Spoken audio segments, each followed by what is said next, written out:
In the United States, the presidential candidate who gets the most votes isn't necessarily the candidate who wins. This is the Electoral College explained. You see, back when our country was first formed, the founders debated how presidents should be chosen. Some thought it should be a direct vote by the people. Others thought Congress should choose. They didn't want candidates to ignore smaller rural states and simply cater to urban centers with the largest populations. And there was the issue of slavery. Southern states opposed the popular vote because they had large populations of enslaved people who couldn't vote. The compromise they came up with was the Electoral College. It's not a real college with a campus somewhere. It's a system through which every state is given a certain number of votes based on the number of representatives it has in Congress, a number that's based on each state's population. There are 538 electoral votes up for grabs in every presidential election, and to be elected president, a candidate needs to win a majority of them, at least 270. The math goes something like this. States get 1 vote for every member they have in the House of Representatives, plus 2 more for their 2 senators. The most populous states have the most votes. California has 54. Texas has 40. The smallest states, like Wyoming and Delaware, have only 3.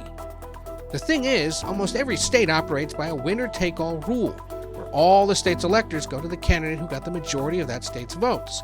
And that winner-take-all system doesn't take margin of victory into account. So millions of people could vote for a candidate who doesn't get a single electoral vote from their state.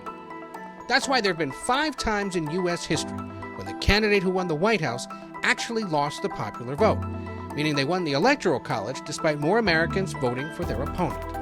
In 2016, for example, Hillary Clinton got nearly 3 million more votes than Donald Trump, but lost the Electoral College 232 to 306 by running up big margins in big states and losing close states narrowly. And if you want to see just how far the popular and electoral college votes can diverge, compare that 2016 election to the one 4 years later. Because in 2016 and 2020, Trump and Joe Biden won the exact same number of electoral votes, 306. But in 2016, Trump lost the popular vote by nearly 3 million votes, and in 2020, Biden won the popular vote by more than 7 million votes. It's all about which states they carried and how that electoral math adds up. So when you hear people talking about battleground states and paths to the White House, what they're really talking about is campaigns making strategic decisions about where to put their resources and where to campaign in order to tilt the Electoral College in their favor. Because in this country of 330 million people, it's those 270 electoral votes that make all the difference.